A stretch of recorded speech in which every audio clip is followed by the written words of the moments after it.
DNA में अगले विश्लेषण की शुरुआत करने से पहले मैं आपको अमेरिका की कल्चरल एंथ्रोपोलॉजिस्ट मार्गरेट मीड का एक कथन सुनाना चाहता हूं। उनका कहना था, आपको कभी भी इस बात पर शक नहीं करना चाहिए कि विचारों का एक छोटा समूह या लोगों का एक छोटा सा समूह इस दुनिया को बदल सकता है या नहीं, क्योंकि यही एक चीज है जिसकी बदौलत आसानी से बदलाव लाया जा सकता है।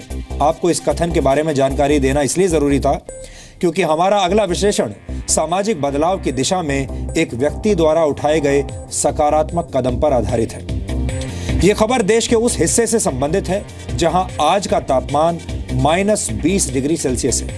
मैं लद्दाख की बात कर रहा हूं, जहां भारी बर्फबारी के बीच आम लोगों का जीवन थम सा गया है। हालांकि हम जिस खबर का विश्लेषण करेंगे वो बर्फबारी से संबंधित बिल्कुल नहीं है, बल्कि लद्दाख की शिक्षा व्यवस्था से जुड़ी हुई है, जिसे एक व्यक्ति ने अपनी सोच की बदौलत पूरी तरह से बदल कर रख दिया। अगर मैं आपसे पूछूं कि क्या आप फुंगसुक वांगडू को जानते हैं, तो ये नाम सुनते ही आपको हिंदी फिल्म 3 इडियट्स का किरदार याद आ गया होगा, जो लद्दाख में एक स्कूल चलाता है। लेकिन अगर मैं आपसे पूछूं कि क्या आप सोनम वांगचुक को जानते हैं, तो आप में से ज्यादातर दर्शक शायद सोच में पड़ जाएंगे। आपको ये जानकर काफी खुशी होगी कि आज की तारीख में 50 साल के सोनम वांगचुक लद्दाख के बच्चों के लिए उम्मीद की नई किरण है। मैं ऐसा क्यों कह रहा हूं, इसे समझने के लिए आपको सबसे पहले एक छोटी सी जानकारी देना चाहता हूं। वर्ष 2011 की जनगणना के मुताबिक भारत की साक्षरता दर 72.98% है। देश के अलग अलग राज्यों में साक्षरता की बात करें तो बिहार में साक्षरता दर करीब 62%, उत्तर प्रदेश में करीब 68%, राजस्थान में 66%, झारखंड में करीब 68% और मध्य प्रदेश में करीब 69% है। लेकिन चौंकाने वाली बात यह है कि लद्दाख में साक्षरता दर 77.20% है। एक बार फिर से नोट कीजिए, 77.20%, जो इन 5 राज्यों और देश के औसत के मुकाबले कहीं ज्यादा है। अब आपके मन में यह सवाल जरूर उठ रहा होगा कि देश का वो हिस्सा जहां जरूरत की चीजें भी इतनी मुश्किल से उपलब्ध हो पाती हैं, वहां शिक्षा के क्षेत्र में आई क्रांति की सबसे बड़ी वजह क्या हो सकती है। तो मैं आपको बताना चाहूंगा कि लद्दाख में शिक्षा के स्तर को जमीन से आसमान तक पहुंचाने के लिए सोनम वांगचुक ने एक बड़ी भूमिका अदा की है। ऐसा क्यों है, इसे गहराई से समझने के लिए आपको सोनम वांगचुक का बायोडेटा ध्यान से पढ़ना चाहिए। सोनम वांगचुक का जन्म 1 सितंबर 1966 को लद्दाख के एक गांव में हुआ था। उस वक्त इस गांव में सिर्फ 5 परिवार रहते थे। उन्होंने अपने जीवन के शुरुआती 7 वर्ष अपनी मां के साथ बिताए और उन्हीं से शिक्षा की शुरुआती ABCD सीखी।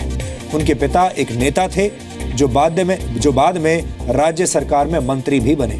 और अगर सोनम वांगचुक चाहते तो राजनीति का रास्ता चुनकर सुख और चैन की जिंदगी व्यतीत कर सकते थे, अपने पिता की तरह नेता बन सकते थे या शायद मंत्री भी बन जाते। लेकिन उन्होंने समाज की मदद करने का फैसला किया। छोटी सी उम्र में ही सोनम वांगचुक ने यह महसूस कर लिया था कि स्थानीय भाषा का ज्ञान होना बहुत जरूरी है, क्योंकि उनकी स्कूल लाइफ में लद्दाख में इस्तेमाल होने वाली भाषा की पढ़ाई नहीं करवाई जाती थी। बाद में जब उन्होंने लद्दाख में शिक्षा के क्षेत्र में काम करना शुरू किया तो उन्हें यह एहसास हुआ कि बच्चों को सवालों के जवाब पता तो होते हैं, लेकिन उन्हें सबसे ज्यादा परेशानी भाषा की वजह से आती है। इसके बाद उन्होंने स्थानीय भाषा में ही बच्चों की शिक्षा के लिए एक मुहिम चलाई। वर्ष 1988 में इंजीनियरिंग की पढ़ाई पूरी करने के बाद सोनम वांगचुक ने कुछ स्थानीय निवासियों और अपने परिवार के सदस्यों के साथ मिलकर एक संस्था शुरू की। यानी सर्व शिक्षा अभियान से 12 साल पहले ही सोनम वांगचुक का अभियान शुरू हो चुका था। और आपको बता दूं कि देश में सर्व शिक्षा अभियान की शुरुआत वर्ष 2000 में हुई थी। सोनम वांगचुक ने जम्मू कश्मीर की सरकार के साथ मिलकर लद्दाख के स्कूलों में पाठ्यक्रम को वहां की स्थानीय भाषा में कन्वर्ट करने का काम किया, यानी उसका ट्रांसलेशन किया।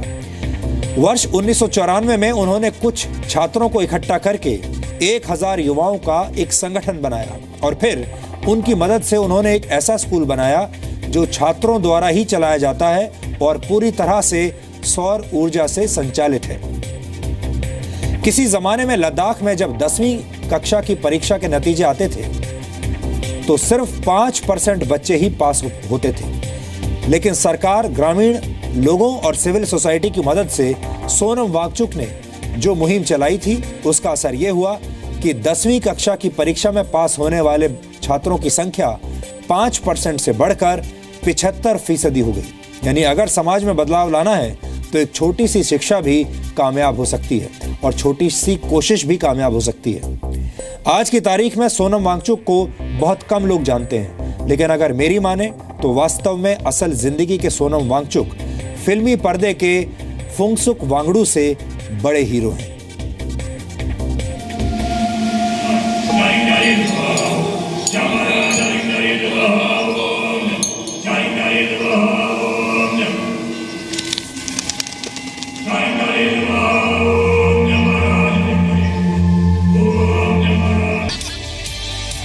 डीएनए में फिल्मी फुंसुक वांगडू नहीं, असली सोनम वांगचुक के दर्शन।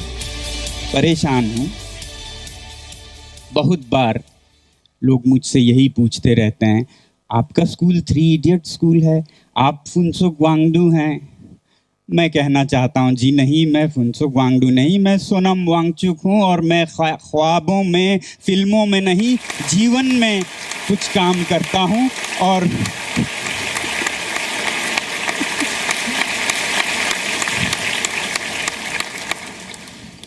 और हो सके तो ऐसे समाधान भारत से बाहर भेजकर भारत का कुछ नाम भी बनाएं। वो सोनम वांगचुक जिसने लद्दाख के बच्चों का जीवन बदल दिया। फिल्मों के जीवन में नहीं रहना चाहता। इस देश को फिल्मों की जरूरत नहीं है। हम अपने इस देश में बॉलीवुड और क्रिकेट को कुछ अधिक ही महत्व देते हैं।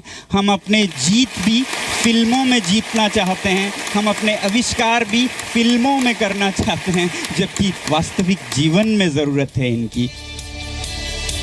सामाजिक बदलाव के एक हीरो से देश का परिचय कराना जरूरी है। मैंने कभी अपने स्कूल को अपनी शिक्षा की राह में बाधा नहीं बनने दिया। अमेरिका के मशहूर लेखक मार्क ट्वेन के इस विचार के बारे में आप क्या सोचते हैं? क्या आप अपने स्कूल और कॉलेज के दिनों को याद करते हैं? शायद आप करते होंगे, लेकिन शायद क्लासरूम और शिक्षकों की वजह से नहीं, बल्कि इसलिए कि आप हर रोज ये सोचते थे कि अगले दिन स्कूल बंद होगा ताकि आप घर पर रह सकें। लेकिन लद्दाख का एक स्कूल ऐसा भी है जहां सबसे बड़ी सजा यह है कि आपको 2 हफ्तों के लिए घर भेज दिया जाए।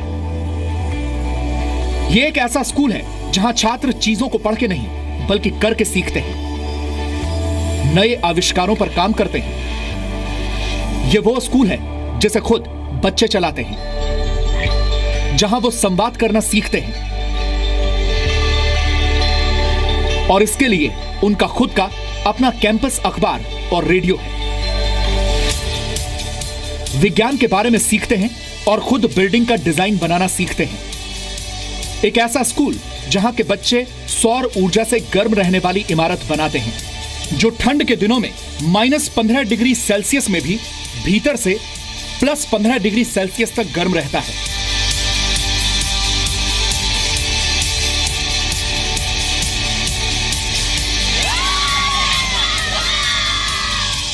और लद्दाख के बच्चों की दिशा और दशा बदलने वाले व्यक्ति का नाम सोनम वांगचुक है, जो फिल्मी पर्दे का नहीं बल्कि असल जिंदगी का नायक है। Hi, I'm Sonam Wangchuk from Ladakh, a remote mountain region in the Indian Himalayas.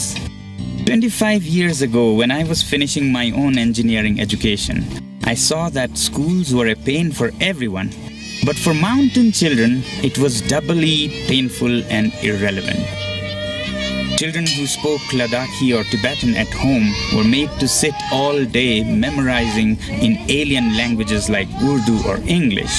F for fan, S for ship, T for train. बस यही वो वजह थी जिसने असल जिंदगी के सोनम वांगचुक को सामाजिक बदलाव लाने के लिए प्रेरित किया। लद्दाख में एक ऐसा दौर भी था जब वहां के 95% बच्चे 10वीं की परीक्षा पास नहीं कर पाते थे, लेकिन फिर सोनम वांगचुक ने शिक्षा व्यवस्था में बदलाव करने की ठान ली। Together with like-minded friends, we launched SECMOL, the Students' Educational and Cultural Movement of Ladakh, and said enough is enough. Working with the government, we rewrote many textbooks, retrained the teachers, and organized the villagers. and the results started changing too. लेकिन ऐसा नहीं है कि जो बच्चे परीक्षा में fail हो गए उनका ख्याल नहीं रखा गया। उनके लिए एक दूसरे स्कूल की व्यवस्था की गई, जिसका नतीजा यह हुआ कि तवांग नाम का एक छात्र लद्दाख से निकला एक मशहूर पत्रकार बना, जो बाद में लद्दाख हिल काउंसिल में शिक्षा मंत्री भी बने। जबकि यह वही छात्र था जिसने 5वीं बार 10वीं की परीक्षा फेल की थी। 10वीं की परीक्षा में 4 बार फेल होने वाला स्कैंजीन नाम का लद्दाखी छात्र एक फिल्म मेकर बना। 3 बार 10वीं की परीक्षा में फेल होने वाली एक छात्रा भारत की मशहूर उद्यमी बनी। और यह सब इसलिए मुमकिन हुआ क्योंकि सोनम वांगचुक ने छात्रों को किताबों से ज्यादा प्रयोग पर ध्यान देने को कहा। वांगचुक वैकल्पिक विश्वविद्यालय पर काम कर चुके हैं, जिसमें बच्चे हाथ से काम करके खुद ही नए नए हुनर सीख रहे हैं। उनके वैकल्पिक विश्वविद्यालय और उनकी फाउंडेशन को पूरी तरह से सोलर पावर से रोशन किया हुआ है। यहां तक कि टीवी, कंप्यूटर और तमाम दूसरे उपकरण भी सोलर पावर से ही चलते हैं। वांगचुक ऐसे बच्चों के सपनों को पूरा कर रहे हैं जो प्रतिभावान हैं और जिन्हें आगे बढ़ने का मौका नहीं मिल पाता। आज की तारीख में लद्दाख से निकले कई ऐसे छात्र हैं जो वैज्ञानिक बन चुके हैं। कोई बड़ा कारोबारी है तो कई ऐसे भी हैं जो बड़े ओहदों पर पहुंच चुके हैं। सोनम वांगचुक कई समस्याओं के बावजूद लोगों की भलाई के लिए और शिक्षा के लिए लगातार काम कर रहे हैं और अब उनका लक्ष्य आधुनिक शिक्षा का मॉडल रखने का है ताकि छात्रों का भविष्य हाईटेक हो सके। Together, let's start the next learning revolution, where education is not limited to just the 3 R's, all too much to do with the head alone, where skills of the hands and kindness of the heart are given equal importance. Together, we can change the face of higher education forever, not just for Ladakh, but for the whole world. सिर्फ शिक्षा ही नहीं, पीने के पानी और खेती के लिए भी सोनम वांगचुक ने अपने स्टूडेंट्स के साथ मिलकर अभियान चलाया। लद्दाख में खेती और वृक्षारोपण के लिए वांगचुक ने जो तरीका अपनाया, उसे देखकर आपको यकीन नहीं होगा। This solution that we are working on, the Ice Stupa artificial glaciers, is about freezing the water that goes unused in winter into cones of ice. Because of this geometric shape, it doesn't melt till late spring, May, June. Now that's the time when people are dying for every drop of water. Imagine that the bucket there is the source of water. So we take a pipe upslope, put it in the stream or the lake, bury it 6 feet under the ground, and the pipe takes water down slope to the village or the desert where we want to green or plant trees. Because of the gravity, pressure builds up in the pipe. Then water comes out gushing like this. Now this sprinkling water, when it mixes with -20 air, it falls down and freezes. Over weeks, it becomes a huge mountain of ice.